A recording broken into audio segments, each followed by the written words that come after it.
Good morning, good evening, good afternoon सभी को साध्य पीएससी एकेडमी के हमारे यूट्यूब चैनल में समस्त प्रतिभागियों का स्वागत है। लास्ट क्लास में मैंने एनसीएफ 2022-23 पे डिस्कस किया हुआ है और बताया है कि कैसे एनईपी और एनसीएफ एक ही सिक्के के दो अलग अलग पहलू जैसे हैं।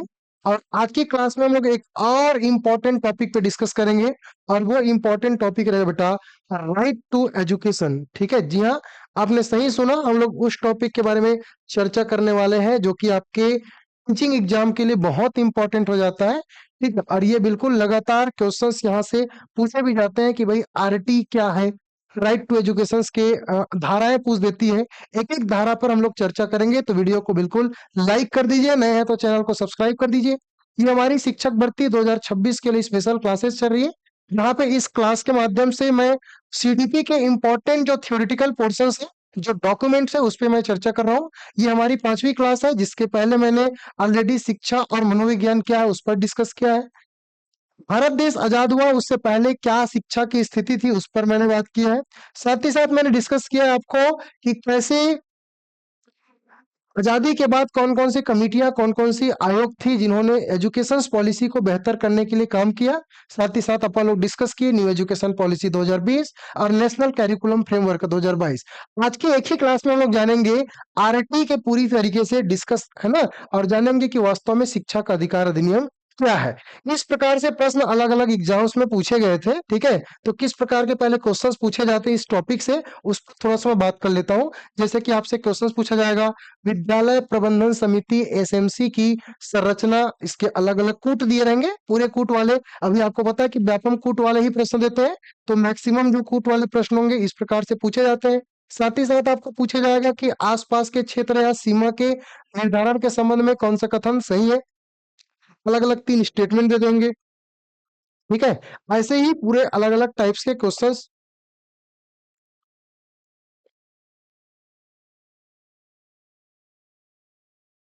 आपको देखने को मिलेगा। यहाँ पे प्रश्न नंबर 4 में आपसे पूछा गया है कि प्रवेश के लिए आयु के सबूत के रूप में किन दस्तावेज की मान्य होगी। तो जब आप आरटी नहीं पढ़ोगे, आरटी नहीं समझे रहोगे, तब तक इन क्वेश्चंस को आप नहीं बना सकते। चलिए स्टार्ट करते हैं बेटा, किस प्रकार से आरटी के कॉन्सेप्ट को हम पढ़ सकते हैं, आरटी के कॉन्सेप्ट को हम बना सकते हैं। तो हेडिंग डालेंगे जितने प्रतिभागी जुड़े हुए हैं, है ना, ये हेडिंग डालेंगे बेटा आरटीई 2009। ठीक है, चलिए आरटी 2009 हिंदी में इसको क्या बोलते हैं सर? हिंदी में बोलते हैं बेटा शिक्षा का अधिकार अधिनियम। ठीक है, शिक्षा का अधिकार अधिनियम 2009। अंग्रेजी में क्या बोलते हैं सर? Right to education. क्या बोलते हैं बेटा? राइट टू एजुकेशन 2009 ये अपन लोग पढ़ने जा रहे हैं। इसके पहले इसके बैकग्राउंड को बता देता हूँ कि वास्तव में ये राइट टू एजुकेशन है क्या चीज, शिक्षा का अधिकार अधिनियम है क्या चीज। जब कोई चीज अधिनियम बनता है बेटा, तो सरकार उस पर काम करना स्टार्ट करती है और ये बताता है कि शिक्षा को सुदृढ़ और व्यवस्थित किस प्रकार से बनाया जा सकता है। एजुकेशन को सुदृढ़ और कहीं ना कहीं मजबूत बनाने के लिए आरटी का पालन होना बहुत इंपॉर्टेंट। ये बताता है कि किस प्रकार से स्कूल का स्ट्रक्चर रहेगा, क्या है स्कूल, क्या है बालक, किन के लिए स्कूल खोला जाएगा, सरकार की मेन प्रायोरिटी क्या होगी, कैसे कौन टीम इसकी निगरानी करेगा। हर एक पॉइंट्स पे डिस्कस करेंगे यहाँ पे। साथ ही साथ शिक्षक बनने के लिए क्या योग्यता चाहिए, शिक्षक के लिए क्या कर्तव्य चाहिए। पिछली बार जो शिक्षक भर्ती हुई थी 12,489 पदों के लिए भूपेश बघेल की सरकार में, वहां पे आर्टिकल 23 और आर्टिकल 24 से संदर्भित क्वेश्चन पूछा गया था कि भाई शिक्षकों के कर्तव्यों का उल्लेख किस धारा में है। तो हमको एक एक धारा के बारे में जानना है बेटा। तो सबसे पहले जो शिक्षा का अधिकार अधिनियम दिया है, इस शिक्षा के अधिकार अधिनियम में आपके टोटल एक अनुसूची, एक अनुसूची, ठीक है, और 7 अध्याय। ये भी पूछा जा सकता है कितने अध्याय है, कितने लेसन है बताए। 7 अध्याय और 38 धाराएं हैं। अब यहाँ पे मैं धारा लिखूं चाहे अनुच्छेद लिखूं, मतलब वही है। ठीक है, तो यहाँ पे आप देख रहे हैं कि मैंने लिखा कि एक अनुसूची, 7 अध्याय और 38 धाराएं शामिल हैं। ये आरटी पूरे भारत में, हालांकि ये तो अधिनियम बन गया था 2009 में ही, लेकिन पूरे भारत की बात करो बेटा, पूरे भारत में 1 अप्रैल ठीक है।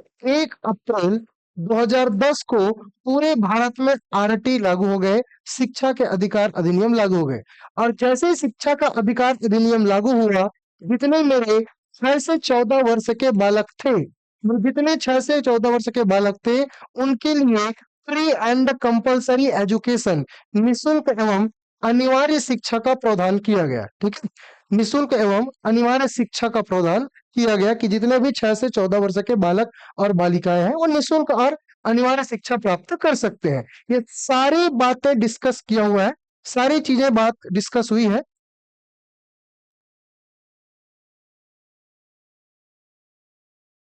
ठीक है, तो यहाँ पे जितनी चीजें आपको देखने को मिल रहा है, ठीक है, वो सभी चीजों का उल्लेख पूरी तरीके से किया गया है।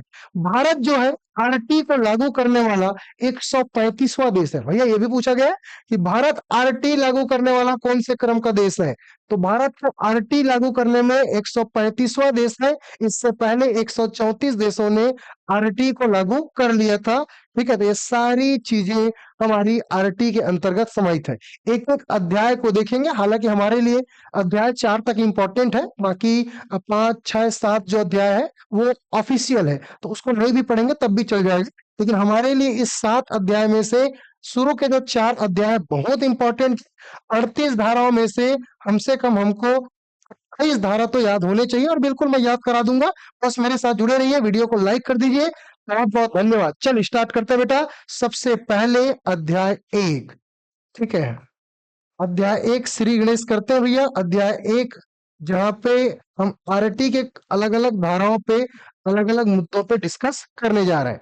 अध्याय 1 बोलता है बेटा मुक्त और अनिवार्य शिक्षा का अधिकार अधिनियम। ठीक है, और ये प्रारंभिक बारे में बात करते हैं कि वास्तव में आरटी है क्या चीज। चलिए धारा 1, यहाँ पे अध्याय 1 का धारा 1 आपसे बोलता है बेटा, क्या बोलता है सर, ये बोलता है बच्चों का निःशुल्क एवं अनिवार्य शिक्षा का अधिकार अधिनियम। मतलब अधिनियम का नाम का उल्लेख कि वास्तव में जो पूरी ये फाइल है ना, उस फाइल का नाम क्या है, तो फाइल का नाम क्या है बेटा, बच्चों का बच्चों का निःशुल्क एवं अनिवार्य शिक्षा का अधिकार। ये उल्लेख कर दिया कि वास्तव में है क्या चीज, अनिवार्य शिक्षा का अधिकार अधिनियम।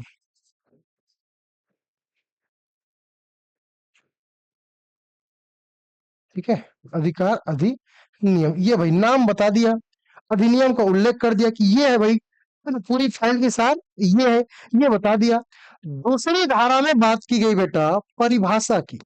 तो यहाँ से आपकी स्टार्ट हो जाती है, और ये जानना बहुत ही इंपॉर्टेंट, क्योंकि आप टीचर बनने वाले हो, आपको पता होना चाहिए कि क्या क्या चीजें हैं, क्या क्या धाराएं हैं। आपके नॉलेज के लिए बहुत इंपॉर्टेंट, चाहे सहायक शिक्षक भर्ती की तैयारी कर रहे हो, चाहे शिक्षक भर्ती की, चाहे व्याख्याता के लिए, हर जगह ये सिलेबस है। तो बिल्कुल आपके लिए पूरी धारा है, मैं बहुत कम समय पे पूरे कॉन्सेप्ट क्लियर कर दूंगा।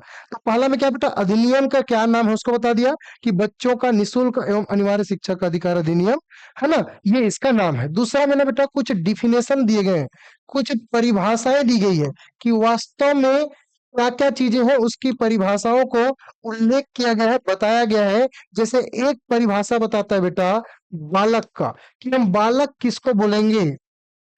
बालक का मतलब क्या, लड़का है क्या, टूरा मन बसेगा, नहीं। बालक मतलब बेटा जितने भी 6 से 14 वर्ष के लड़के और लड़कियां हैं, जितने भी 6 से 14 वर्ष के लड़के और लड़कियां हैं, वो सभी बालक की परिभाषा में आता है।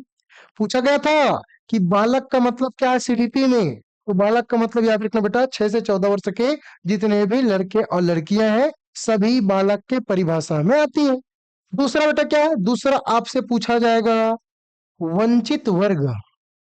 ये देखो भाई वंचित वर्ग की परिभाषा दी गई है कि वास्तव में हम वंचित वर्ग किसे मानेंगे, दुर्बल वर्ग किसे मानेंगे। ठीक है, ये दुर्बल वर्ग किसे मानेंगे, ठीक है, या कमजोर वर्ग किसको मानेंगे, इसकी परिभाषा दी गई भाई कि वास्तव में दुर्बल वर्ग, कमजोर वर्ग या वंचित वर्ग क्या है। तो यहाँ पे इसके परिभाषा में ना दो चीजें देखने को मिलेगी। पहला, जिसके माता पिता न हो और जिसकी जो परिवार की वार्षिक आय बेटा 2.5 लाख हो सालाना, प्रति वर्ष, है ना, प्रति वर्ष मतलब एक साल में अगर किसी फैमिली की वार्षिक आय 2.5 लाख से कम हो। जैसे हम लोग ओबीसी क्रीमी लेयर और नॉन क्रीमी लेयर कैसे डिफाइन करते हैं, ओबीसी जो नॉन क्रीमी लेयर है उसका वार्षिक आय 8 लाख से कम है, और जो क्रीमी लेयर है उसका सालाना आय 8 लाख से ज्यादा है। वैसे ही हम लोग कमजोर वर्ग किसको बोलेंगे, जिसका 2.5 लाख प्रति वर्ष हो, है ना, और इसी में मतलब जिसके माता पिता ना हो, ठीक है, उसको हम लोग दुर्बल वर्ग बोल देंगे, वंचित वर्ग बोल देंगे। तो ये सभी चीजें दी गई है। सी, सी अगर मैं बात करूं बेटा, प्रारंभिक शिक्षा के बारे में बात किया गया है कि हम प्रारंभिक शिक्षा में किसको जोड़ेंगे। वास्तव में प्रारंभिक शिक्षा की परिभाषा में हम किसको शामिल करेंगे, वास्तव में प्रारंभिक शिक्षा है क्या चीज। तो प्रारंभिक शिक्षा कहने का मतलब ये नहीं बेटा कि प्राथमिक शिक्षा, प्रारंभिक शिक्षा अलग है, प्राथमिक शिक्षा अलग है। इसका मतलब बेटा पहली से 8वीं तक, इसका मतलब क्या है, पहली से 8वीं तक की एजुकेशन को हम बोलते हैं प्रारंभिक शिक्षा। यहाँ पे पिछले बार बच्चे गलती कर दिए थे, पिछली बार एग्जाम में पूछा गया था शिक्षक भर्ती में कि प्रारंभिक शिक्षा से क्या तात्पर्य है। ऑप्शन ए देके रखा था 1 से 8 वर्ष, ऑप्शन बी देके रखा था 1 से 5 वर्ष, ऑप्शन सी देके रखा गया था 3 से लेके 8 वर्ष, और ऑप्शन डी इनमें से कोई नहीं। तो बहुत बच्चे क्या मार दिए थे, पहली से 5वीं, नहीं बेटा, पहली से 5वीं तक ना प्रारंभिक शिक्षा नहीं कहलाता, प्राथमिक शिक्षा कहलाता है, प्राइमरी कहलाता है। और यहाँ पे दिया है प्रारंभिक, तो दोनों वर्ड में अंतर है। प्रारंभिक शिक्षा मतलब होता है 1 से 8वीं तक। ऐसे ही बहुत सारी परिभाषाएं दी गई है। जैसे कि मैं बात करूं, समुचित सरकार की परिभाषा दी हुई है, किसकी परिभाषा दी हुई है, समुचित सरकार की परिभाषा दी है बेटा, ठीक है, समुचित सरकार की परिभाषा दे दी गई है। तो ऑलरेडी चीजें दी गई है, ठीक है। चलिए, समुचित सरकार की परिभाषा दी गई है, तो इसको थोड़ा सा मैं ये कर देता हूँ।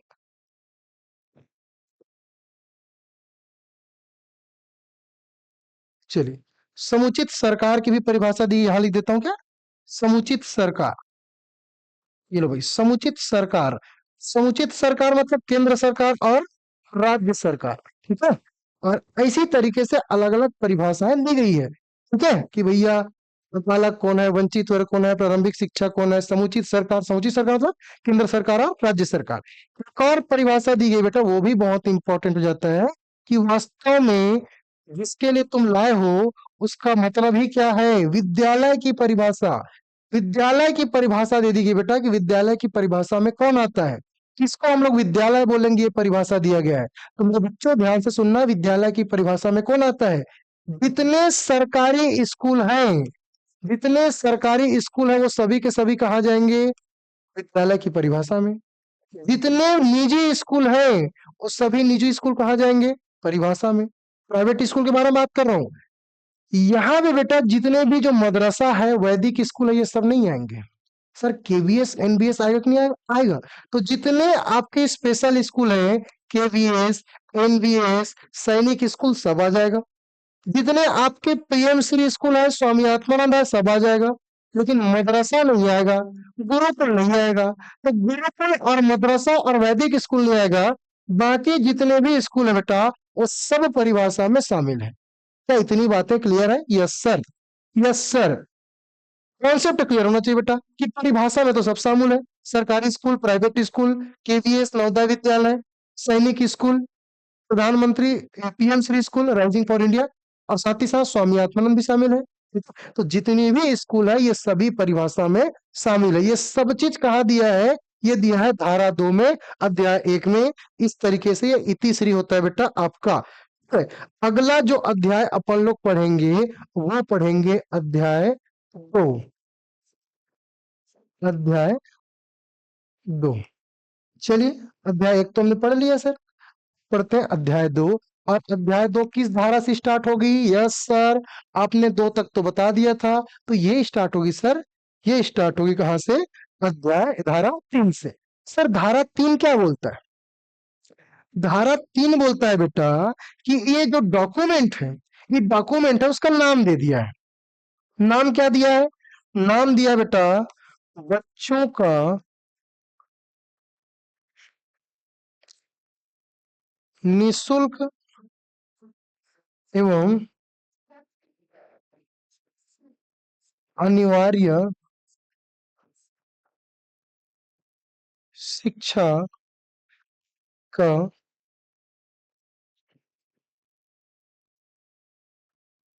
अधिकार अधिनियम 2009। ये तो भाई, ये दे दिया है सर। आपका राइटिंग बहुत अच्छा बनता है। बहुत बहुत धन्यवाद भाई। ठीक है, आप ही लोग का सपोर्ट है, आप ही लोग का सहयोग है। ठीक है, तो यहाँ पे धारा 3, सर धारा 1 भी ऐसी था, बच्चों का निःशुल्क एवं अनिवार्य शिक्षा का अधिकार अधिनियम। तो यहाँ पे ना बेटा अधिनियम का नाम बताया है। ठीक है, अधिनियम का उल्लेख किया गया है, और यहाँ पे पूरा डॉक्यूमेंट का नाम बताया कि 2009 नाम बता दिया है। ये धारा 3 में, क्या है धारा 3 में। लेकिन अगला जो है वो इंपॉर्टेंट है, अभी तक सिर्फ ट्रेलर है। अगला स्टार्टिंग बेटा ये इंपॉर्टेंट है, धारा 4। और धारा 4 क्या बोलता है पता है? धारा 4 आप लोगों को बोलता है बेटा कि जितने बच्चे जो विद्यालय में प्रवेश लेना चाहते हैं, जितने बच्चे जो विद्यालय में प्रवेश लेना चाहते हैं, उसका जो प्रवेश है, उसका जो एडमिशन है, वो उम्र के अनुसार होना चाहिए। मतलब बात किसका करता है बेटा? आयु, एज, एज के अनुसार, एज के अनुसार बच्चों को प्रवेश दिया जाएगा, एडमिशन दिया जाएगा। ठीक है, किसके अनुसार से बेटा?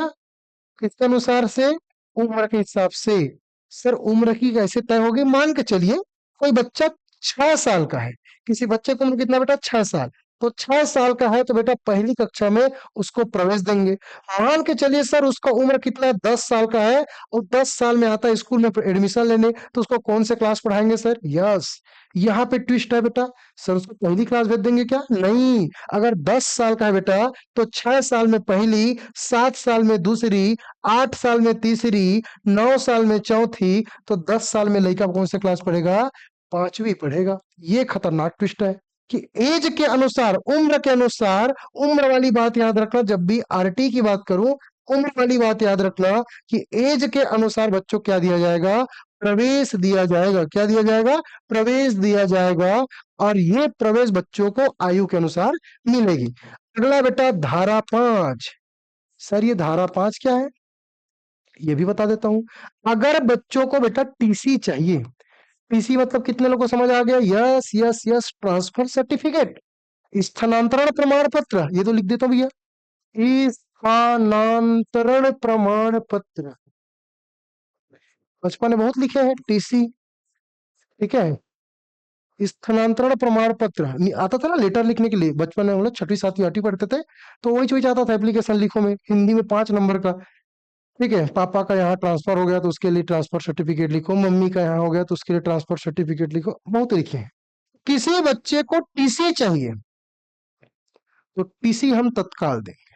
टीसी हम क्या देंगे? तत्काल देंगे। ये कहाँ लिखा है बेटा? ये लिखा है आपका आरटी 2009 में। किसी बच्चे को टीसी चाहिए, किसी बच्चे क्या चाहिए? टीसी चाहिए, तो उसको तत्काल देंगे। लेकिन मान के चलो गर्मी छुट्टी है, या दिवाली की छुट्टी है, या दशहरे का छुट्टी है, तब क्या? तो कितना लंबा लंबा तो छुट्टी रहता है, 15 दिन, 20 दिन, 25 दिन। तो बेटा हेड मास्टर की जिम्मेदारी बनती है, हेड मास्टर की जिम्मेदारी बनती है विद इन 7 डेज, 7 दिन के भीतर, वर्ड याद रखना, विद इन 7 डेज, 7 दिन के भीतर प्रधान अध्यापक या हेड मास्टर की जिम्मेदारी है, प्रधान पाठक की जिम्मेदारी है कि 7 दिन के भीतर क्या दे बेटा? उसको टीसी दे, वरना केस हो जाएगा प्रधान पाठक ऊपर। तो 7 दिन के भीतर बच्चे को टीसी देना अनिवार्य है। अगर छुट्टी लगा तब, नहीं तो तुरंत देंगे, तुरंत तो देंगे, लेकिन छुट्टी की कंडीशन में 7 डेज, छुट्टी कंडीशन में 7 दिन के भीतर देना है। ऐसा नहीं है कि तुमने 1 मई को टीसी लेने गया, बोल दिया 16 जून को स्कूल खुलेगा, 16 जून के आवे, ऐसे नहीं चले बाबू। ठीक है, आपको 7 दिन के अंदर देना पड़ेगा बच्चे को। ये लिखा है कहाँ पे? आरटी में। अध्याय 3 में 3 धाराएं हैं, सॉरी अध्याय 2 में 3 धाराएं हैं, और इसको हमने पढ़ लिया, खत्म हो गया अध्याय 2। अध्याय 3 अपन लोग डिस्कस करने जा रहे हैं बेटा। ठीक है, एक एक अध्याय याद करा दूंगा यार, टेंशन लेने की जरूरत नहीं है। ठीक है, पूरे कॉन्सेप्ट क्लियर करा दूंगा। अध्याय 3।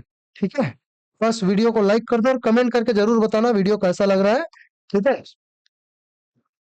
समझ आ रहा है कि नहीं आ रहा है? चलिए, धारा 5 हो गया था क्या? यस सर, अभी पहुंच गए हैं धारा 6 में। धारा 6 में ठीक है, तुमने तो बोल दिया कि लड़का को प्रवेश देना है, लड़का को टीसी देना है। ठीक है, ये डॉक्यूमेंट का नाम है निशुल्क और अनिवार्य शिक्षक अधिकार अधिनियम 2009। लेकिन बट कहाँ पे, स्कूल तो खोले नहीं हो, पैसा कौन देगा स्कूल खोलने के लिए? तो ये बोला गया जिस दिन से आरटी के नियम लागू हुए हैं, कब से हुए हैं पूरे भारत में? 1 अप्रैल 2010। 1 अप्रैल 2010 को आरटी पूरे भारत में लागू हुआ। तो 3 साल के भीतर, 3 साल के भीतर मतलब बेटा 2010 में लागू हुआ है, तो 3 साल के भीतर जितने भी गांव हैं प्राथमिक स्कूल खुलने चाहिए। कितने किलोमीटर के भीतर? 1 किलोमीटर के दायरे में।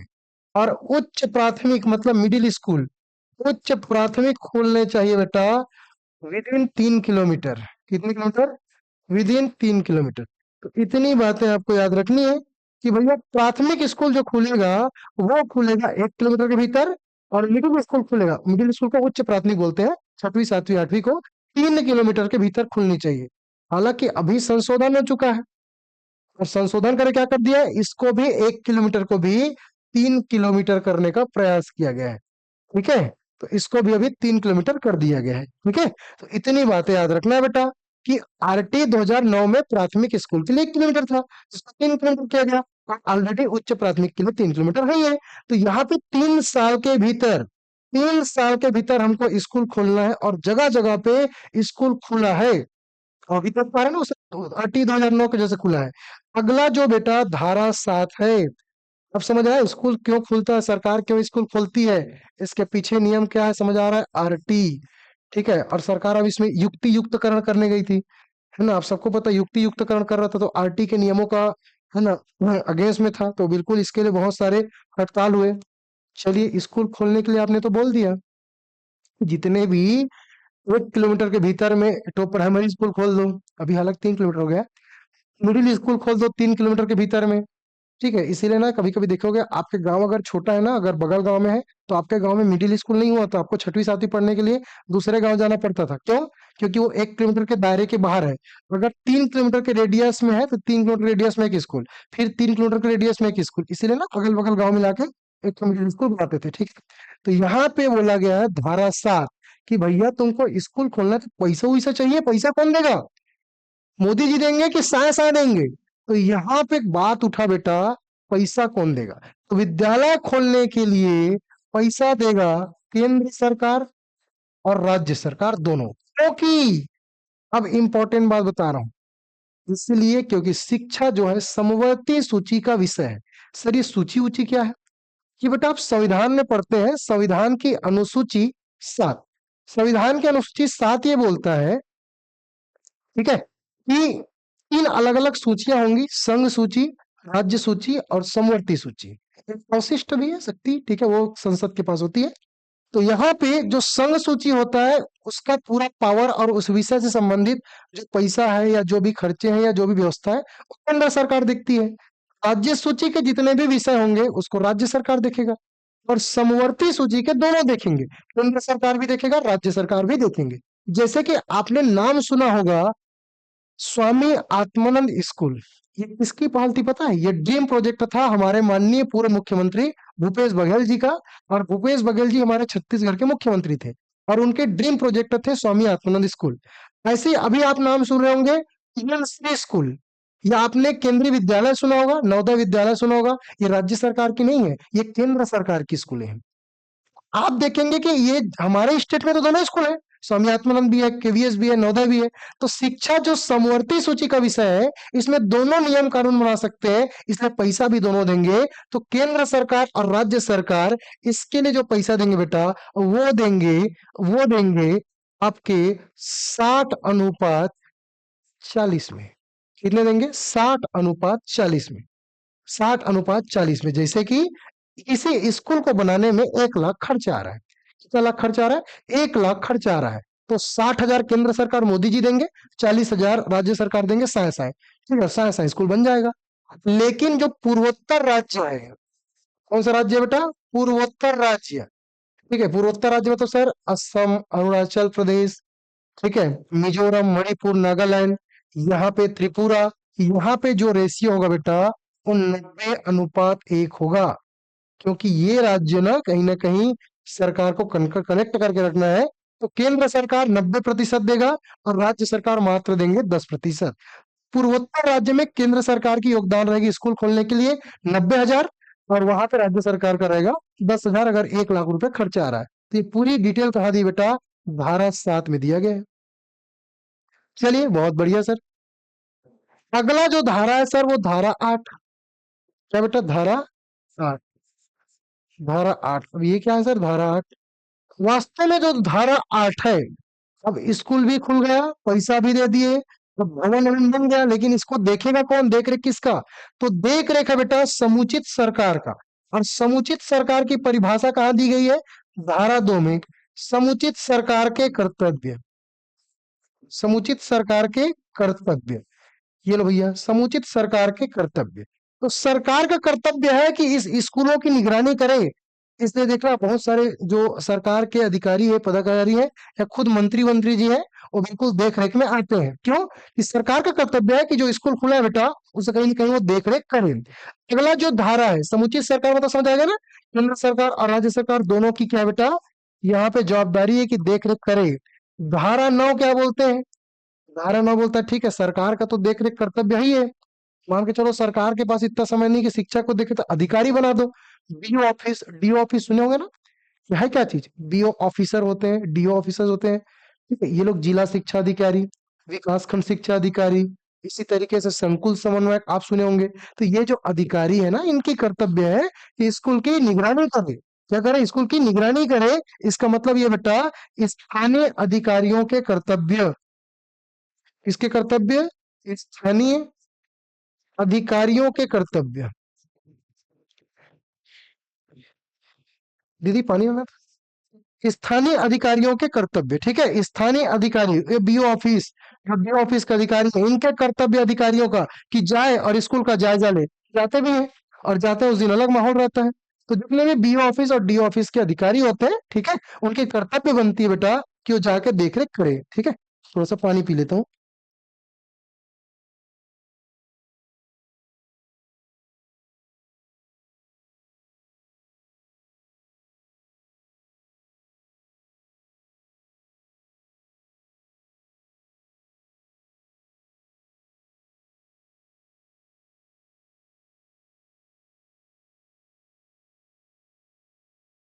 चलिए, तो ये समझ आ गया धारा 9 तक? बिल्कुल सर, एकदम क्लियर है।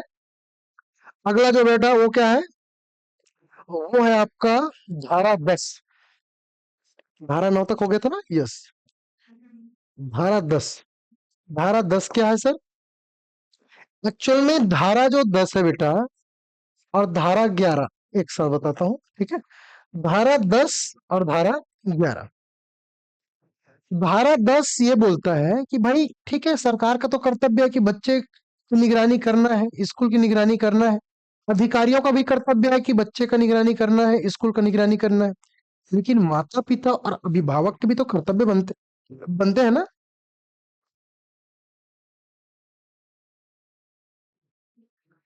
कि वो भी जाए स्कूल में और वहां पे बच्चों की क्या करें? निगरानी करें। तो यहाँ पे बोला गया बेटा, माता पिता और अभिभावकों के कर्तव्य, अभिभावकों के कर्तव्य, भाई उनकी भी कर्तव्यता निष्ठा कि बच्चों को स्कूल भेजे। 6 से 14 वर्ष के जितने भी बच्चे हैं, बालक और बालिका है, सबको स्कूल भेजे। किसके कर्तव्य है? माता पिता और अभिभावक। भाई जिसके माता पिता नहीं तो उसके गार्जियन होंगे, ठीक है, वो उनको क्या करेंगे बेटा? सपोर्ट करेंगे, वो इसको क्या करेंगे? स्कूल पढ़ने में हेल्प करेंगे, ठीक है। चलिए, धारा 11 क्या बोलता है? सरकार द्वारा आंगनबाड़ी, सरकार द्वारा आंगनबाड़ी एवं बालवाड़ी, बालवाड़ी मतलब बेटा आंगनबाड़ी को ही बालवाड़ी बोला गया है, ठीक है। तो सरकार जो है छोटे बच्चों के लिए आंगनबाड़ी खोले, बालवाड़ी खोले, नंदन घर जिसको बोलते हैं। क्या बोलते हैं बेटा? नंदन घर, ठीक है। एक और नाम लिख देता हूँ, नंदन घर, क्योंकि व्यापम ना बहुत बदमाश है, नाम को चेंज कर करके पूछ देता है। तो फिर नंदन घर बोलते, कहा पूछ पूछ दिया है, राकेश सर ने तो पढ़ाया नहीं था, लेकिन नहीं, Rakesh sir A to Z पढ़ाएंगे आपको। आंगनबाड़ी बोले चाहे बालवाड़ी बोले चाहे नंदनघर बोले, एक ही है, सरकार का कर्तव्य है धारा 11 के अंतर्गत कि भाई तुम खोलो। किनके लिए? जो बच्चे स्कूल नहीं जा रहे हैं, तो कम से कम वो बालवाड़ी जाएगा, वो बच्चा जाएगा नंदनघर, ठीक है, वो वहां से शिक्षा प्रदान करेगा, वहां से शिक्षा क्या करेगा, ग्रहण करेगा। तो इस तरीके से धारा 3 भी क्या हो गया बेटा, कंप्लीट हो गया। अगली कड़ी में अपन लोग पढ़ने जा रहे हैं धारा 4, सॉरी अध्याय 4, ठीक है। चलिए, तो यहाँ पे अपन लोग पढ़ेंगे अध्याय 4, ठीक है। ये इंपॉर्टेंट अध्याय है और सबसे बड़ा अध्याय है अध्याय 4, ठीक है। सबसे बड़ा अध्याय अगर मैं बोलूं तो अध्याय 4 ही है, ठीक है। मैक्सिमम यहीं पे धारा 12 से लेके धारा 28 तक, ठीक है। आप यहाँ पे धारा 12 से लेके धारा 28 तक पढ़ेंगे, ठीक है। तो सबसे बड़ा अध्याय है, सबसे बड़ा अध्याय है। बाकी 5 6 7 आपके लिए नहीं है, ठीक है।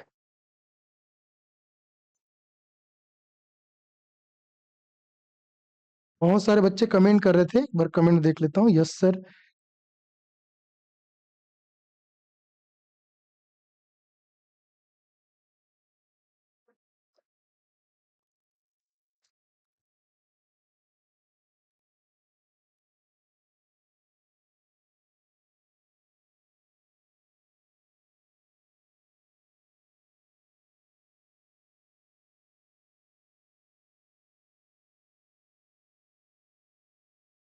चलिए।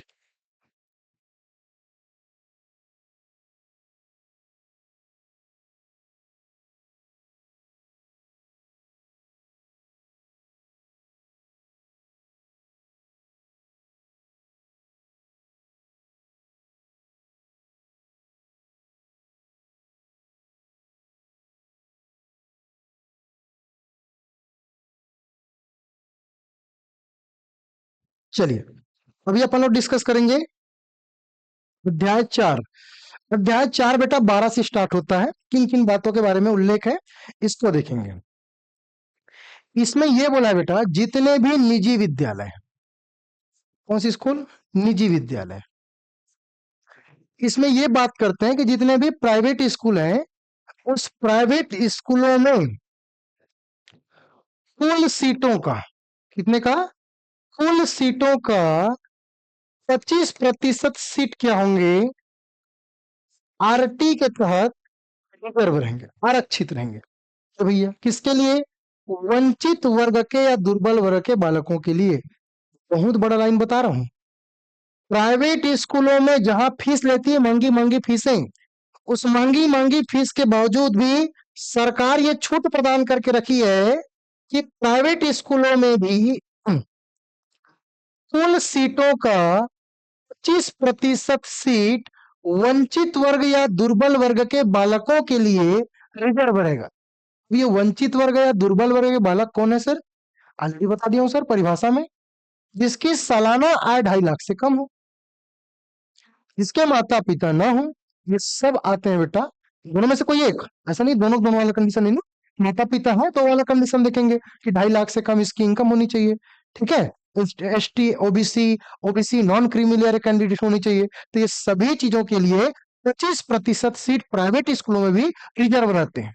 बिल्कुल करेक्ट है सर, यहाँ तक को हमको पता था, 25% सीट रहता है, पता नहीं था सर, लेकिन आज पता चल गया। धारा 13 बोलती है बेटा, धारा 13 बोलती है कि भी बच्चों का प्रवेश परीक्षा नहीं लिया जाएगा। अब ये क्या है सर, इसको समझा दीजिए कि बच्चों का प्रवेश परीक्षा नहीं लिया जाएगा, इंट्रेंस एग्जाम नहीं लिया जाएगा। ये क्या है इंट्रेंस एग्जाम, जैसे कि तुम लोग बीएड डीएड किए हो, तो बीएड और डीएड करने से पहले प्री बीएड और प्री डीएलएड का इंट्रेंस एग्जाम होता था, प्रवेश परीक्षा। ऐसे ही पीएटी और पीपीटी और पीएमटी के भी इंट्रेंस एग्जाम होते हैं। ऐसे किसी बच्चे को 6वीं क्लास में एडमिशन देना है, तो प्रवेश परीक्षा का आयोजन या प्रवेश शुल्क, ये सब, या कैपिटेशन फीस, शिक्षण सूत्र शुल्क नहीं लिया जाएगा।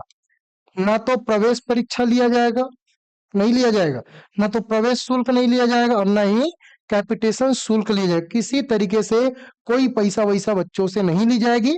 फ्री में, क्योंकि निःशुल्क है ना भैया, निःशुल्क और अनिवार्य शिक्षा बच्चों को क्या करना बेटा, प्रदान करना, ये हमारी मेन प्रायोरिटी है। अगर किसी बच्चे के पास आयु प्रमाण पत्र नहीं है, या किसी बच्चे के पास जन्म प्रमाण पत्र नहीं है, तब के कंडीशन में क्या, तब भी तुमको उस बच्चे को प्रवेश देना पड़ेगा। कुछ ना कुछ तो होना चाहिए। तो अगर बच्चे के पास कुछ नहीं तो कोई तो होंगे, अभिभावक अभिभावक या माता पिता कुछ सबूत दे दे। लेकिन भाई दबे नहीं है, भाई दबे नहीं है। और नहीं यार, ये बोल रहे हैं कि भैया इस आयु प्रमाण पत्र और जन्म प्रमाण पत्र नहीं है, इसके बिना भी बच्चों को आपको प्रवेश देना है। मतलब इसके बिना प्रवेश से वंचित नहीं किया जाएगा, के बिना प्रवेश वंचित नहीं किया जाएगा। आयु प्रमाण पत्र या जन्म प्रमाण पत्र ना होने पर भी बच्चे को प्रवेश से वंचित नहीं किया जाएगा।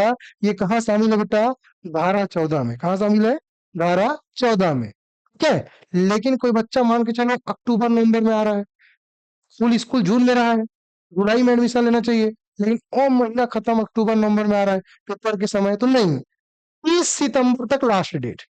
30 सितंबर के बाद प्रवेश नहीं लिया जाएगा, उसके बाद खदेड़ दिया जाएगा, अगले साल आना, अगले साल आना।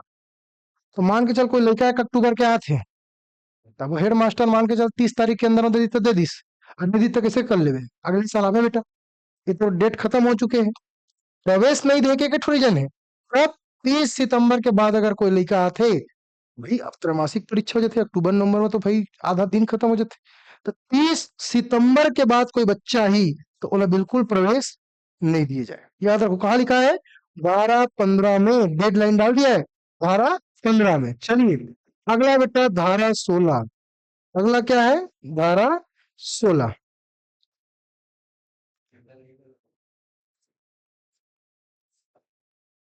धारा 16 क्या है सर, धारा 16, धारा 16 के बारे में भी जान लेते हैं। वास्तव में धारा 16 ये बोलता है बेटा, नो डिटेंशन पॉलिसी। ये वर्ड याद रखना, नो डिटेंशन पॉलिसी। ये क्या है sir, no detention policy. No detention policy कहने का मतलब ये है बेटा, किसी बच्चे को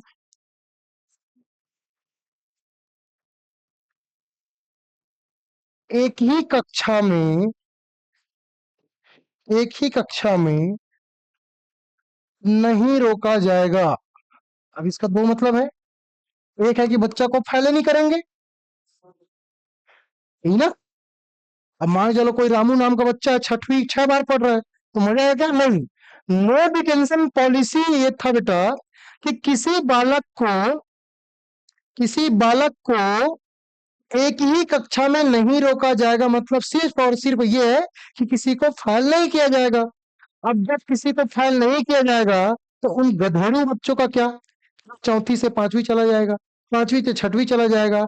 इसको 3 जनवरी 2019 को खारिज कर दिया गया है बेटा।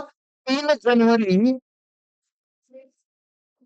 2019 को समाप्त कर दिया गया है। अब समाप्त करे क्या कर दिया है सर, किसी को भी फाइल कर सकते हैं।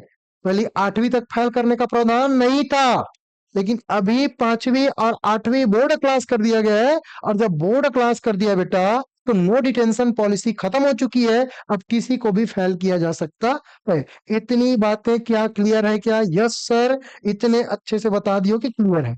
चलिए अगला है बेटा धारा 17। धारा 17, धारा 17 क्या बोलता है बेटा, बच्चों को कोई खतरा नहीं। धारा 17 बच्चों को कोई खतरा नहीं मतलब क्या, बालकों को बालकों को शारीरिक एवं मानसिक दंड नहीं दिया जाएगा, नहीं दिया जाएगा, नहीं दिया जाएगा। पहले के ना मैडम सर लोग क्या करते पता है, रूल से लेकर रखते, रूल, एक रूल आता था डंडा, आटा मार देते थे, ये टिन टिन टिन। ठीक है, तो ऐसे तो को टूटाई करते थे, घुटना मोड़ मुर्गा बन, ठीक है, जहाँ दीवार से टकरा देंगे, कुर्सी से मार देंगे, चेयर से, चाक वाक में मार देंगे। डंडा तो इतना टूटता था कि बेशरम के डंडा इतना मारते थे, ऊपर से क्या बोलते थे, तुम लोग बेशरम हो। ठीक है, तुम लोग बेशरम हो, बेशरम के डंडे मार मार के पूरा खत्म कर देते थे। तो बेटा लेकिन अब ऐसा नहीं चलेगा। क्या क्यों नहीं चलेगा सर? क्योंकि आरटी में लिखा है, और आरटी में लिखा है तब गुरुजी लोग डर रहे हैं कि बालकों को शारीरिक और मानसिक दंड नहीं दिया जाएगा। चुप है हराम खोल, तमीज, ये सब भी नहीं बोलना है। क्योंकि मानसिक रूप से अगर बोल दिया कि ये गुरु जी मोर मानसिक रूप से चुभे साला बोली से, तो अब बैग खत्म, गुरु जी की नौकरी भी चल दी। तो ये बेटा बच्चों को कोई खतरा नहीं, 12-17 से। तो इतनी बातें समझ आ गई है। कैलकुलेट में टीचर बनने वाले इसलिए पढ़ा रहा हूँ, क्योंकि टीचर बनने वाले हो इसलिए पढ़ना जरूरी है, सब चीज इसलिए डला है। क्योंकि कैलकुलेट में टीचर बनने जाएगा, दो चार को ठोक ठाक दियो, नौकरी चली जाएगा बेटा, परीक्षा भी देने रहोगे। तो कह रहा ना, धारा 17 प्रोटेक्ट करके रखा है बच्चों को, कि बच्चों को कोई खतरा नहीं है। चलिए, अगला जो बेटा वो है धारा 18। क्या है? धारा 18। धारा 18 क्या बोलता है सिर्फ, इसको भी देख लेते हैं। धारा 18 क्या बोलता है?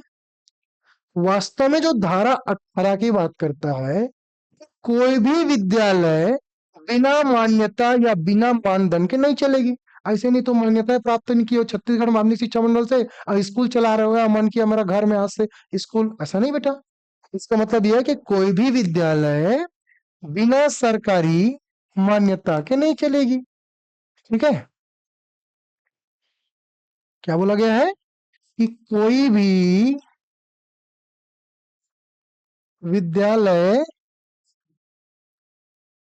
बिना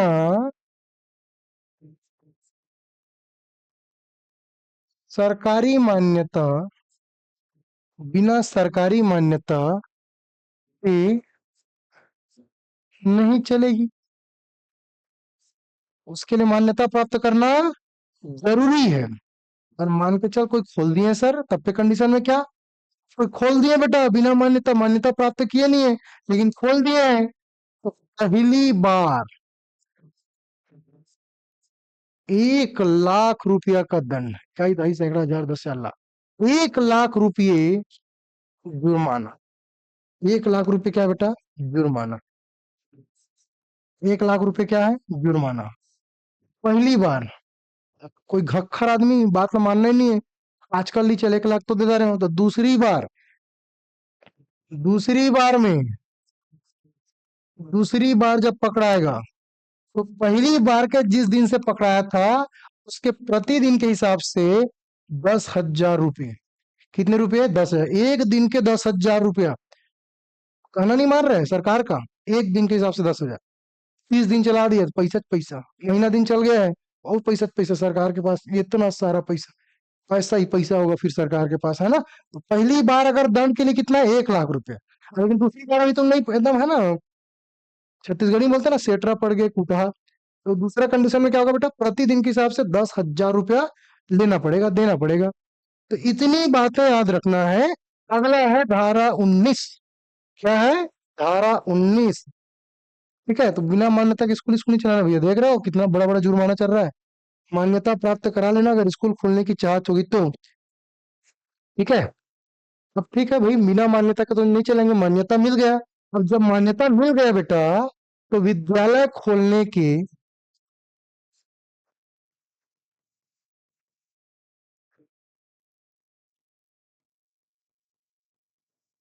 मानक एवं मानदंड भी होंगे। क्या होंगे? मानदंड भी होंगे। विद्यालय प्रारंभ करने के मानक और मानदंड, कि तुम्हारे स्कूल में शौचालय है कि नहीं? Yes sir. लड़कियों के लिए लगे कि नहीं? यस। लड़कों के लिए खेल है कि नहीं? यस। खेल मैदान है कि नहीं? यस। खेल मैदान नहीं है, काट दो भैया, मान्यता रद्द करो इस स्कूल को। इस प्रकार से मानदंड और मानक तैयार किया जाता है धारा 19 के अनुसार। और जब उस मानदंड के अनुसार तुम्हारा स्कूल नहीं है, तब स्कूल नहीं खुलेगी। ठीक है, चलिए, धारा 20। धारा 20, धारा 20 क्या बोलता है बेटा? धारा 20 ये बोलता है, सरकार सरकार किसी भी धारा में संशोधन की शक्ति रखती है, संशोधन की शक्ति रखती है। याद रखना है बातें, ठीक है। कि जो सरकार है भाई, कौन है, जो सरकार है, किसी भी धारा में संशोधन कर सकती है। कौन, सरकार, सरकार के बारे में बात कर रहे हैं। तो सरकार किसी भी धारा में संशोधन कर, इसका मतलब क्या है सर, संशोधन कर सकती है। मन करेगा तो इस धारा को काट दिया जाए। जैसे कि आप लोगों को मैंने बताया था इससे पहले, धारा 16, धारा 16 में क्या बताया बेटा, धारा 16 में बताया हूं, पहले था नो डिटेंशन पॉलिसी, लेकिन 3 जनवरी 2019 को खत्म कर दिया, मतलब संशोधन कर दिया। और संशोधन करने की शक्ति कहां से है, यहाँ पे धारा 20 से है। तो सरकार के पास ये पावर है, किसके पास, सरकार के पास, सरकार के पास ये पावर है कि किसी भी धारा में संशोधन कर सकती है। ये धारा 20 बोलता है। चलिए धारा 21, धारा 21, सर धारा 21 क्या है सर, बहुत इंपॉर्टेंट है सर धारा 21। धारा 21 बोलता है बेटा एसएमसी की स्थापना, किसकी स्थापना, एसएमसी। इसका मतलब है कि जो भी उच्च प्राथमिक स्कूल है, उच्च प्राथमिक विद्यालय, उच्च प्राथमिक विद्यालय मतलब क्या बबुआ लोग, 6वीं से 8वीं, यहाँ उच्च प्राथमिक विद्यालयों के लिए एसएमसी, सर एसएमसी क्या है, school management committee, school management committee, विद्यालय प्रबंधन समिति,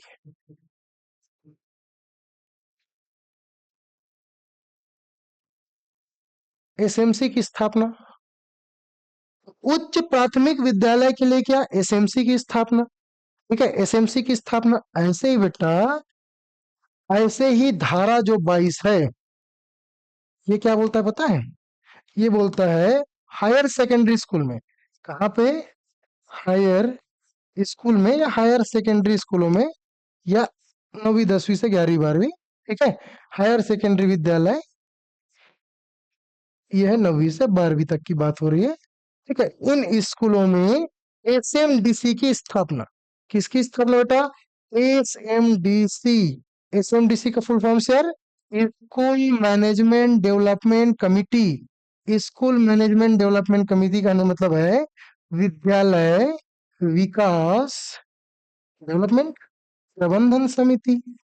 चलो भाई, प्रबंधन समिति,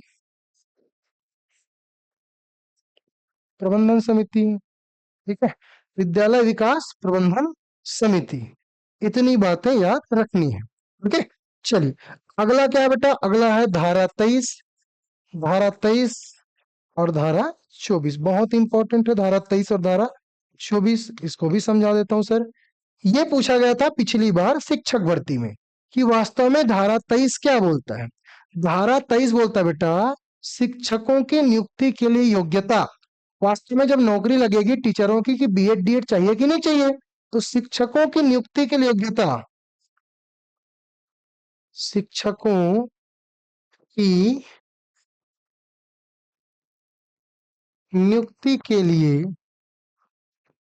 योग्यता, ये लो भैया योग्यता। जैसे कि आप पता है प्राइमरी टीचर के लिए क्या चाहिए, बीएड प्लस 12वीं पास प्लस सीजी टेट या सी टेट पेपर 1। ऐसे ही अगर मिडिल के टीचर बनना है तो दोनों चाहिए, बीएड वाले भी कर सकते हैं, लेकिन कॉलेज चाहिए प्लस सीजी टेट और सी टेट पेपर 1। तो ये कहाँ लिखा है, धारा 23 में, कि शिक्षकों की नियुक्ति, शिक्षकों की नियुक्ति के लिए बेटा योग्यता क्या होनी चाहिए, ठीक है। शिक्षकों की नियुक्ति के लिए योग्यता क्या होनी चाहिए, कहाँ लिखा है, धारा 23 में, ठीक है। सर धारा 24 क्या बोलता है, धारा 24 बोलता है बेटा शिक्षकों के कर्तव्यों का उल्लेख, शिक्षकों के कर्तव्यों का उल्लेख, शिक्षकों के कर्तव्यों का उल्लेख यहाँ पे देखने को मिलता है कि भाई शिक्षकों के कर्तव्यों का क्या उल्लेख है, वास्तव में इसकी रिस्पॉन्सिबिलिटी क्या बनती है, इसकी ड्यूटी क्या है। तो शिक्षकों की जो ड्यूटी है वो कहाँ दिया है बेटा, धारा 24 में। तो धारा 23 में नियुक्ति और धारा 24 में कर्तव्यों का उल्लेख, ठीक है। चलिए भूलोगे तो नहीं ना, नहीं सर नहीं भूलेंगे। चलिए धारा 25, अब थोड़ा सा फास्ट करा देता हूँ। धारा 25, धारा 26, धारा 27 और धारा 28। बस यहीं तक आपके एग्जाम पॉइंट ऑफ व्यू के लिए इंपॉर्टेंट है, बाकी आपके लिए नहीं है, बाकी मैनेजमेंट के लिए है। ठीक है, तो इतना तो आपको पता होना चाहिए धारा 28 तक, अध्याय 4 तक। अध्याय 5, 6, 7 आपके लिए इंपॉर्टेंट नहीं है, बस आपके लिए यहाँ तक इंपॉर्टेंट है, तो इसके बारे में अपन लोग डिस्कस कर रहे हैं। चलिए, धारा 25 थोड़ा सा बात करता है बेटा, छात्र और शिक्षक का अनुपात कितना होना चाहिए। छात्र शिक्षक अनुपात, ये ले भाई कई बार पूछा गया है। टीचर और स्टूडेंट रेशियो क्या होना चाहिए। तो यहाँ पे दो रेशियो बनेगा बेटा। एक बनेगा प्राथमिक विद्यालयों के लिए, बात कर लेता हूँ, और एक मिडिल स्कूल के लिए बात कर लेता हूँ। ठीक है, प्राथमिक स्कूल और मिडिल स्कूल के लिए बात कर लेता हूँ। प्राइमरी स्कूल में छात्र होने चाहिए 30 और उसके लिए टीचर होने चाहिए 1। मिडिल स्कूल के लिए बेटा यही रेशियो है, 35:1। बट कब तक, जब तक 200 बच्चे नहीं है तब तक। जैसे ही 200 बच्चे होंगे, एक हेड मास्टर अतिरिक्त चाहिए। जैसे 200 टीचर होंगे, एक हेड मास्टर अतिरिक्त चाहिए। मान के चलो प्राइमरी स्कूल में 90 बच्चे हैं, तो 90 बच्चे के लिए 3 गुरुजी होना चाहिए। 91 हो गए, तो 91 के लिए 4 होंगे। 91 के लिए कितने होंगे, 4 होंगे। तो छात्र शिक्षक अनुपात समझ आ गया। सर स्कूल कितने दिन लगेंगे। स्कूल जो लगेंगे ना बेटा, ये स्कूल जो लगेंगे, ये प्राथमिक स्कूल में लगेंगे 200 दिन। कितने दिन, 200 दिन प्रति वर्ष।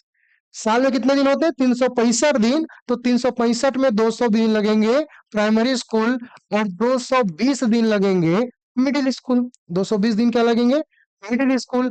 ऐसे ही अगर मैं बात करूं बेटा, तो टोटल यहाँ पे लगेंगे 800 घंटे। कितने घंटे, 800 घंटे। और यहाँ पे लगेंगे 1000 घंटे साल में। 1000 घंटे साल में। तो ये छोटी छोटी बातें हैं, भूलना नहीं है कि प्राइमरी स्कूल साल में 200 दिन 800 घंटा क्लास होगा। मिडिल स्कूल 200 दिन 1000 घंटा होगा। सप्ताह में 45। सप्ताह में कितना बेटा, 45 घंटा। एक हफ्ते में कितने, 45 घंटे एक सप्ताह में। ये भी पूछा गया एक सप्ताह में कितने घंटे, तो 45 घंटे होनी चाहिए। क्लियर है। चलिए, बहुत बढ़िया सर, मजा आ रहा है, एक एक चीज आप बता रहे हो, अच्छा लग रहा है। बहुत बहुत धन्यवाद भाई। ठीक है, चलिए अगला धारा 26। धारा 26 क्या बोलता है कि किसी भी स्कूल में 10% से अधिक रिक्त पद नहीं होंगे। ये तो भैया गलत बात बोल रहा है।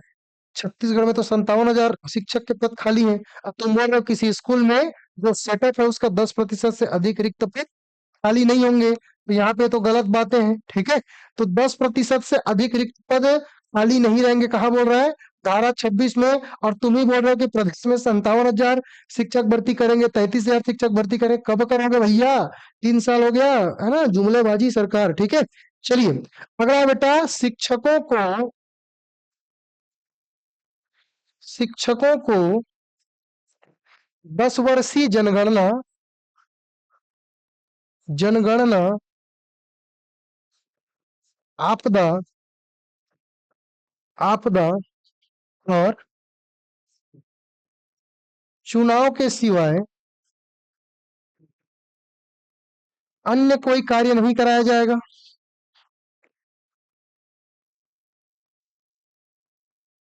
नहीं कराया जाएगा। ठीक है, तो शिक्षकों को 10 वर्षीय जनगणना आपदा और चुनाव के सिवाय अन्य कोई कार्य नहीं कराया जाएगा। इतनी बातें याद रखना है। धारा 28 क्या बोलता है सर, कि शिक्षकों द्वारा निजी ट्यूशन नहीं पढ़ाया जाएगा। किसी को प्राइवेट ट्यूशन नहीं पढ़ाना है। कोचिंग पढ़ा सकते हो भैया, है ना, मेरे जैसे कोचिंग पढ़ा सकते हो, लेकिन निजी ट्यूशन नहीं पढ़ाया जा सकता। निजी ट्यूशन नहीं पढ़ाया जा सकता। तो शिक्षकों द्वारा निजी ट्यूशन नहीं पढ़ाया जा सकता, कहाँ लिखा है, धारा 28 में। ये सभी बातें आपके एग्जाम पॉइंट ऑफ व्यू से वेरी इंपॉर्टेंट है, सब बातें आपको आनी चाहिए। ठीक है, इस प्रकार से हमारी पूरी 38 में से, है ना, 38 में से बेटा आपके पूरे 28 धारा हो गए। ठीक है, ये आपके पूरे एग्जाम पॉइंट ऑफ व्यू से वेरी इंपॉर्टेंट है। ठीक है, इसी के बारे में पूरा ये पीडीएफ में डाला हुआ है बेटा। ठीक है, पीडीएफ आपके डलवा दूंगा, टेंशन लेने की जरूरत नहीं है। ठीक है, जैसे जिसको जिसको पूरा पढ़ना है, पांचवा भी अध्याय, छठवा, पेपर के लिए इंपॉर्टेंट नहीं है। ठीक है, मैं सही बता दे रहा हूँ, हमारे पेपर के लिए इंपॉर्टेंट नहीं है, और हमको पता होना चाहिए ना हमको क्या पढ़ना है क्या छोड़ना है।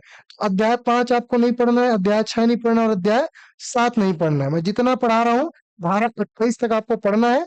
तो याद रखना है आपको, धारा 28 तक एक एक बिंदुओं को आपको अच्छे से पढ़ना है। ठीक है, बाकी अगर आप नहीं भी पढ़ते तो चल जाएगा, क्योंकि वहां से क्वेश्चन नहीं आएंगे। ठीक है, चलो, वीडियो कैसा लगा कमेंट करके जरूर बताइए। बहुत बहुत धन्यवाद। जय हिंद, जय भारत, वंदे मातरम।